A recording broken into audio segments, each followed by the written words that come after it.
You know, and I'm on the record since my 619-day hiatus at the Motel 6, okay? I have been very cognizant of the fact that I can't broad stroke and say that everybody in law enforcement's bad, because I ran into some people within the government, within law enforcement. They're not all bad. But, you know, Mike brought up and articulated something very, very powerful.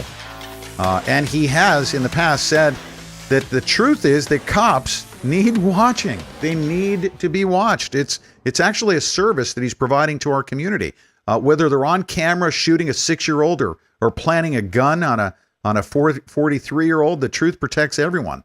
Mike BlueHair joins me because he is dedicated to serving us. Okay, when he shows up on scene, people say, you know, what are you doing?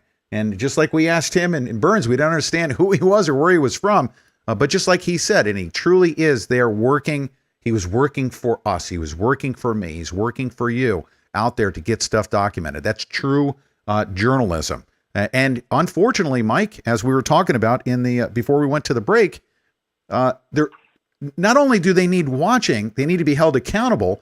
And there's something called qualified immunity that says that if they do something wrong in the course of their work, that they are immune from prosecution because they did the best job they could. They felt their life was in danger. And they are, in fact, in the end, you take them all the way through the judiciary.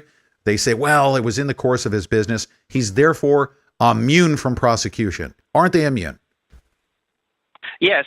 All you have to do is just Google it and it pops up. You know, it's incredible. There's another advantage that law enforcement has over regular citizens. There's something called the Policeman's Bill of Rights. If you Wikipedia search that, you'll find the Fraternal Order of Police, Policeman's Bill of Rights, and it has all the steps that police and all the legal protections that police have that regular citizens do not. And they're incredible. You know, like, for instance, when a cop is being questioned by an investigator, if they're under an official investigation, the investigator cannot, by law, offer them an incentive or threaten them or say, we'll cut a deal with you if you just tell us about X. They cannot, by law, be asked questions like that. But an average citizen, as soon as they start questioning you, they can say, oh, yeah, just tell me what I want to know, and, you know, things will go easy for you. I have friends in the legal system. I can help you do this. Or, you know, you don't want us to go to your house and, you know, break the door down and search a warrant and wake up your 64-year-old grandmother, you know, but you know, they can do that to a regular citizen. They can threaten, coerce you during a questioning, but not a cop. You know, it's incredible. And the Fraternal Order of Police's version of the Policeman's Bill of Rights is adopted by almost every state in the country. They all have a slightly different version. There's also other fun stuff in there, like this, for instance. A cop cannot be questioned, according to the Policeman's Bill of Rights, unless he has the right to have an attorney and a second person of his choosing to be there. So if a cop wants to stall, you know, for 3 or 4 days, he can just say, oh, yeah, I want some guy from Venezuela to be my second person there or whatever, and it's a delay. Or, you know, there's all kinds of stuff that people are willing to say or not say depending on who's in the room. So it gives them a distinct advantage. I never knew that. Actually, yeah, I need to take a look at the Fraternal Order of Police's Bill of Rights, because I never knew what you just described. Yeah. The Policeman's Bill of Rights, or the Law Enforcement Bill of Rights, and it's all these special legal privileges that police get that regular people don't. Wow. And it's incredible. It's incredible. Mm-hmm. Yeah. Hey, Mike, I have Deb here joining me for this final segment with you, and I want to thank you very much for also documenting something that was, you know, I mean, it's amazing when you go back and take a look at it. You said, stop pointing your weapon. And in fact, they were pointing it at you. They were pointing it directly at Deb. You got it documented.